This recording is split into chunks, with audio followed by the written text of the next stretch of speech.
Top quality और consistent performance के लिए सिर्फ सिल्वर पंप्स नाम याद रखना। ಇನ್ನು ಅನ್ವರ್ ಮಾಣಿಪಾಡಿಗೆ ಬೆದರಿಕೆ ಕರೆ ಬರ್ತಾ ಇರೋದ್ರ ಬಗ್ಗೆ ಅವರೇ ಹೇಳ್ಕೊಂಡಿದ್ದಾರೆ. ಯಾವಾಗಿಂದ ವಫ್ ಕಾಯ್ದೆ ಅಂಗೀಕಾರದ ಬೆನ್ನಲ್ಲೇ ನನಗೆ ಬೆದರಿಕೆ ಕರೆ ಬರ್ತಾ ಇದೆ ಅಂತ. ಒಂದೆರಡಲ್ಲ, ಸುಮಾರು ಭಾಷೆಗಳಲ್ಲಿ ಬರ್ತಾ ಇದೆ ಅಂತಾನೂ ಹೇಳ್ಕೊಂಡಿದ್ದಾರೆ ಅವರು. ಕರ್ನಾಟಕ ಅಲ್ಪಸಂಖ್ಯಾತ ಆಯೋಗದ ಮಾಜಿ ಅಧ್ಯಕ್ಷರು ಇವರು. ವಿದೇಶಗಳಿಂದ ಅನ್ವರ್ ಮಾಣಿಪಾಡಿಗೆ ಬೆದರಿಕೆ ಕರೆ ಬರ್ತಾ ಇದೆ. ಇಂಟರ್ನೆಟ್ ಕರೆ ಮಾಡಿ ಧಮಕಿ ಹಾಕ್ತಾರಂತೆ. ಮಂಗಳೂರು ಪೊಲೀಸ್ ಕಮಿಷನರ್ಗೆ ಮಾಹಿತಿಯನ್ನ ಕೂಡ ಕೊಟ್ಟಿದ್ದಾರೆ. ಮಂಗಳೂರಿನ ನಿವಾಸದಲ್ಲಿರುವಂತಹ ಅನ್ವರ್ ಮಾಣಿಪಾಡಿ ವಕ್ಫ್ ಒತ್ತುವರಿ ಕುರಿತು ವರದಿಯನ್ನು ನೀಡಿರ್ತಾರೆ. ಈ ಹಿಂದೆ ಅಲ್ಪಸಂಖ್ಯಾತ ಆಯೋಗದ ಅಧ್ಯಕ್ಷರಾಗಿದ್ದಾಗ ಇವರು ಒಂದು ವರದಿಯನ್ನ ನೀಡಿರ್ತಾರೆ. ನಿನ್ನೆ ಇದೇ ವರದಿಯನ್ನ ಅಮಿತ್ ಶಾ ಉಲ್ಲೇಖಿಸಿದ್ದಾರೆ. ಅಲ್ಲಿಂದ ಆರಂಭ ಆಯಿತು ಬೆದರಿಕೆಯ ಕರೆಗಳು.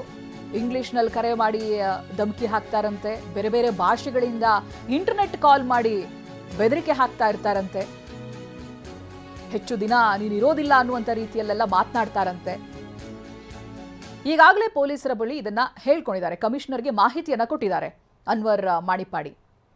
ವಕ್ಫ್ ಒತ್ತುವರಿ ಕುರಿತು ಇವರು ವರದಿಯನ್ನ ಮಾಡಿರ್ತಾರೆ ಅಂತ ಹೇಳಿದ್ರೆ ಅವರು ಅಧ್ಯಕ್ಷರಾಗಿದ್ದಾಗ, ಅಲ್ಪಸಂಖ್ಯಾತ ಆಯೋಗದ ಅಧ್ಯಕ್ಷರಾಗಿದ್ದಾಗ ನೋಡಿ, ಆಗ್ಲೇ ಹೇಳಿದಾಗೆ ಈ ರೀತಿಯ ಮಾತುಗಳನ್ನೆಲ್ಲ ಬಳಸಿದ್ದಾರೆ ಅಂತ. ಅನ್ವರ್ ಮಾಣಿಪಾಡಿ, ನೀನು ಹೆಚ್ಚು ದಿನ ಉಳಿಯಲ್ಲ, ವಕ್ಫ್ ಮಸೂದೆ ಜಾರಿ ಹಿಂದೆ ನಿನ್ನ ನೆರಳಿದೆ, ನಿನ್ನೆಯ ವರದಿ ಏನು ಓದಿದ್ರಲ್ಲ ಅದರಲ್ಲಿ ನಿನ್ನ ನೆರಳಿದೆ, ನಿನ್ನ ಸಮುದಾಯ ನಿನ್ನನ್ನ ಬಿಡಲ್ಲ ಅಂತ ಬೆದರಿಕೆ ಹಾಕಿದ್ದಾರೆ. ಬೆದರಿಕೆ ಕರೆ ಬಗ್ಗೆ ಅನ್ವರ್ ಮಾಣಿಪಾಡಿ TV9 ಜೊತೆ ಮಾತನಾಡಿದ್ದಾರೆ. ಮಾಹಿತಿಯನ್ನ ಕೂಡ ಕೊಟ್ಟಿದ್ದಾರೆ. ಹಿಂದಿ, ಮರಾಠಿ, ಇಂಗ್ಲಿಷ್ ಹಾಗೆ ಉತ್ತರ ಭಾರತದಿಂದ ಕರೆ ಬರುತ್ತಂತೆ ಇವರಿಗೆ.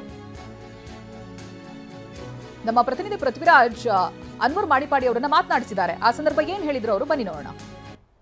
ಇವಾಗ ಬಿಲ್ ಮಂಡನೆ ಆಗಿದೆ, ಅದಾದ ಬಳಿಕ ನಿಮಗೆ ಬೆದರಿಕೆ ಕರೆ ಬರ್ತಾ ಇದೆ. ಹೇಗೆ ಬರ್ತಾ ಇದೆ? ಏನು ಫೋನ್ ಮುಖಾಂತರ ಬೇರೆ ಬೇರೆ ಭಾಷೆಗಳಲ್ಲಿ, ನಾರ್ತ್ ಇಂಡಿಯನ್, ಉರ್ದು, ಹಿಂದಿಯಲ್ಲಿ, ಇನ್ನು ಮರಾಠಿಯಲ್ಲಿ ಕೂಡ ಬಂದಿತ್ತು, ಕನ್ನಡದಲ್ಲಿ, ಇಂಗ್ಲೀಷಲ್ಲಿ, ಈವನ್ ತುಳುವಲ್ಲಿ ಬಂದಿತ್ತು. ಇಂಗ್ಲೀಷಲ್ಲಿ ಮಾತ್ರ ಒಬ್ಬ ಚೇಸ್ಟ್ ಇಂಗ್ಲೀಷಲ್ಲಿ, ಇಂಡಿಯನ್ ಇಂಗ್ಲೀಷ್ ಅಂತಲ್ಲ, ಅದನ್ನು ಒಂದು ಬ್ರಿಟಿಷ್ ಇಂಗ್ಲೀಷ್ ಥರ ಅದರಲ್ಲಿ ಮಾತಾಡಿದ ಒಬ್ಬ. ಹಾಗೆ ಕಾಲ್ ಬಂದಾಗ ಅದನ್ನು ರೆಕಾರ್ಡ್ ಮಾಡಲಿಕ್ಕಾಗೋದಿಲ್ಲ. ಫೋನ್ ಮಾಡಿದ್ರೆ ಸಿಗ್ತಾ ಇಲ್ಲ ಅದು ಯಾವುದು ಅಂತೇಳಿ. ಅಂದರೆ ಯಾವ ಥರ ಇಂಟರ್ನೆಟ್ ಕರೆಗಳ ಹೇಗೆ? ಹೌದು, ಇಂಟರ್ನೆಟ್ ಕರೆಗಳದು. ಯಾವ ದೇಶದಿಂದ ಬರ್ತದೆ ಏನು ಗೊತ್ತಾಗ್ತಾ ಇಲ್ಲ. ಅಂದರೆ ಈಗ ಒಂದು ಹಿಂಪಡ್ಕೊಳ್ಬೇಕು ನೀನು ಅಂತೇಳಿ. ಅಂದರೆ ಏನು ಡಿಮ್ಯಾಂಡ್ ಅವ್ರದ್ದು? ಏನು ನೀನು ಪ್ರೆಷರಲ್ಲಿ ಮಾಡಿದ್ದದು ಹಿಂಪಡ್ಕೊಳ್ಬೇಕು ನೀನಂತ. ಇವಾಗ ಅದು ಬಿಟ್ಟು ಬೇರೆ ಏನೋ ಬೆದರಿಕೆ ಹಾಕಿದ್ದಾರೆ. ಏನು ಮಾತಾಡ್ತಾರೆ ನಿಮ್ಮ ಜೊತೆ ಅವರು? ಯಾವ ಧೈರ್ಯದಲ್ಲಿ ನೀನು ಮಾಡ್ತಾ ಇದ್ದೇನೆ ನೀನು ಅಂತೇಳಿ, ನಮ್ಮನ್ನು ಎದುರಾಕೊಂಡು ನೀವು ಮಾಡ್ಲಿಕ್ಕೆ ಸಾಧ್ಯ ನಿಮಗೆ ಅಂತೇಳಿ. ಇವಾಗ ಈ ಒಂದು ಬಿಲ್ ಮಂಡನೆ ಆಗಿದೆ. ಸೊ ಇದು ಮಹತ್ವಾಕಾಂಕ್ಷಿ ಬಿಲ್ ಆಗಿತ್ತು. ಸೊ ನೀವು ಕೂಡ ಒಂದು ವರದಿ ಕೊಟ್ಟಿದ್ರಿ. ಸೊ ಸಾಕಷ್ಟು ಚರ್ಚೆಗಳಾಗಿತ್ತು. ಏನು ಅನ್ನಿಸ್ತು ಮಂಡನೆ ಆದಾಗ ಫಸ್ಟ್ ಟೈಮ್ ನಿಮಗೆ? ಭಾಳ ಸಂತೋಷ ಆಗಿತ್ತು. ಕಡೆಗೂ ರಿಪೋರ್ಟಿಗೆ ಮಂಡನೆ ಸಿಗ್ತಲ್ಲ ಅಂತೇಳಿ ಭಾಳ ಸಂತೋಷ ಆಗಿತ್ತು. ಇವಾಗ ಅದೇ ಟೈಮಲ್ಲಿ ನಿಮ್ಮ ವರದಿ ಮೇಲೂ ಚರ್ಚೆ ಆಗುತ್ತೆ. BJP ಸಂಸದರು, ಸಚಿವರು ಎಲ್ಲರೂ ಕೂಡ ಡೈರೆಕ್ಟಾಗಿ ಏನು ರಾಷ್ಟ್ರೀಯ ಕಾಂಗ್ರೆಸ್ ಅಧ್ಯಕ್ಷ ಮಲ್ಲಿಕಾರ್ಜುನ್ ಖರ್ಗೆ ಅವರ ಹೆಸರನ್ನ ಪ್ರಸ್ತಾಪ ಮಾಡ್ತಾರೆ. ಅಂದರೆ ಕರ್ನಾಟಕದಲ್ಲಿ ವಕ್ಫ್ ಆಸ್ತಿನ ನೀವು ಕೂಡ ಕಬಳಿಸಿದಿರಿ, ಸೊ ಅದಕ್ಕೆ ಒಂದು ರಿಪೋರ್ಟು ಕೂಡ ಕೊಟ್ಟಿದ್ದಾರೆ ಅಂತ ಹೇಳಿ. ಸೊ ಏನು ಅನ್ಸುತ್ತಿದೆ? ಅದೇ ಸುಳ್ಳು ಪ್ರಸ್ತಾವನೆಯಲ್ಲ.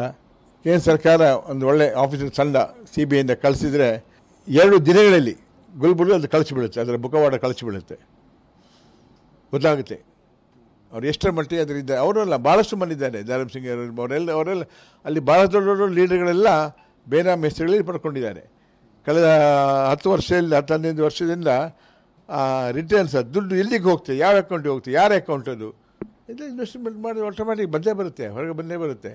ಇವಾಗ ತಿದ್ದುಪಡಿ ಸುಮಾರು ಮಾಡಿದ್ದಾರೆ. ಅಂದರೆ ತಿದ್ದುಪಡಿಯಲ್ಲಿ ಸಾಕಷ್ಟು ಅಂಶಗಳು ಬಂದು ನೀವು ಗಮನಿಸಿದ್ರೆ ಅನಿಸುತ್ತೆ. ಅದೆಲ್ಲ ಸರಿಯಾಗಿದೆ ಅನಿಸುತ್ತೆ ನಿಮಗೆ? ಭಾಳ ಸರಿಯಾಗಿತ್ತು. ಭಾಳ ಸ್ವಲ್ಪ ತೊಂದರೆ ಆಗ್ಬೋದಿತ್ತು ಅಂತ ತಿಳ್ಕೊಂಡಿದ್ದೀವಿ ನಾವು. ಅದನ್ನು ಡಿಸ್ಕಸ್ ಕೂಡ ಮಾಡಿದ್ದೇವೆ. ನಾನು ಕೂಡ ಅದರ ವಿಷಯ ಹೇಳಿದ್ದೇನೆ. ಭಾಳಷ್ಟು ನಾಯಕರುಗಳು ಹೇಳಿದ್ದಾರೆ, ಅದೆಲ್ಲ ಕೆಲವೊಂದು ಮಾಡಿಫೈ ಮಾಡಿದ್ದಾರೆ. ಇವಾಗ ಇಲ್ಲಿ ಸಾಕಷ್ಟು ಜನರು ಏನು ವಕ್ಫ್ ಆಸ್ತಿಗಳನ್ನು ಕಬಳಿಸ್ಕೊಂಡಿದ್ದಾರೆ ಅನ್ನೋ ಮಾಹಿತಿ ವರದಿನಲ್ಲಿ ನೀವು ಕೊಟ್ಟಿದ್ದೀರಿ. ಸೊ ಇದರ ತನಿಖೆ ಆಗಬೇಕು ಅಂತ ಇನ್ನೂ ಕೂಡ ಒತ್ತಾಯಿಸ್ತೀರಾ ಹೇಗೆ ಅಂತ ಹೇಳಿ? ಖಂಡಿತ ಯಾರು ಮಾಡಿದ್ದಾರೋ ಅದು ಹಾಗೇ ಆಗುತ್ತೆ. ಈ ಮಂಡನೆ ಬಂದ ನಂತರ ಯಾರ್ಯಾರೆಲ್ಲ ಕಬಳಿಕೆ ಮಾಡಿದ್ದಾರೋ, ಯಾರ್ಯಾರು ಲೂಟಿ ಮಾಡಿದ್ದಾರೋ, ಯಾರ್ಯಾರು ಕಲ್ಪಿಸಿದ್ದಾರೋ ಅವರಿಗೆ ಖಂಡಿತವಾಗಿ ಸದ್ಯ ಆಗೇ ಆಗುತ್ತೆ. ಈ ಹಿನ್ನೆಲೆಯಲ್ಲಿ ನಿಮಗೆ ಬೆದರಿಕೆ ಕರೆಗಳು ಕೂಡ ಬರ್ತಾ ಇದೆ. ಇದ್ರ ಬಗ್ಗೆ ಪೊಲೀಸ್ ಕಂಪ್ಲೇಂಟ್ ಏನಾದ್ರು ಕೊಟ್ಟರಾ ಇಲ್ಲ ಕೊಡ್ತೀರಾ ಮುಂದೆ ಹೇಗೆ? ಈಗ ನಾನು ಕಮಿಷನರ್ ಪೊಲೀಸಿಗೆ ನಾನೀಗ ಮೆಸೇಜ್ ಕೊಟ್ಟಿದ್ದೇನೆ ಅವರಿಗೆ. ನಾನು ಕೊಡುವ ಅಗತ್ಯ ಇದೆಯಾ? Moment I tell them this the fact. ಈಗ ಬ್ಯಾಕ್ಗ್ರೌಂಡ್ ಎಲ್ಲ ಗೊತ್ತಿದ್ದ ವಿಷಯ, ಅವರೇ ಹೂವನೆ ಮಾಡ್ಕೊಂಡ್ಬಿಟ್ಟು ಅವರೇ ಮುಂದೆ ಬರಬೇಕಾದ ವಿಷಯ. ಮತ್ತು ಪ್ರಾಣ ಹೇಗೆ ಹೋಗುತ್ತದೋ ಅಥವಾ ಏನಾಗುತ್ತೋ ಮುಂದಿನ ನಮ್ಗೆ ಯಾರು ಹೇಳೋಕ್ಕಾಗಲ್ಲ. ಮೇಲಿನ ಭಗವಂತ ಏನೋ ಇದು ಮಾಡ್ತಾನೋ ಆ ರೀತಿ. ಆದರೂ ಪ್ರಿಕಾಷನರಿ ಭದ್ರತೆ ಏನಾದ್ರು ಕೇಳ್ತೀರಾ?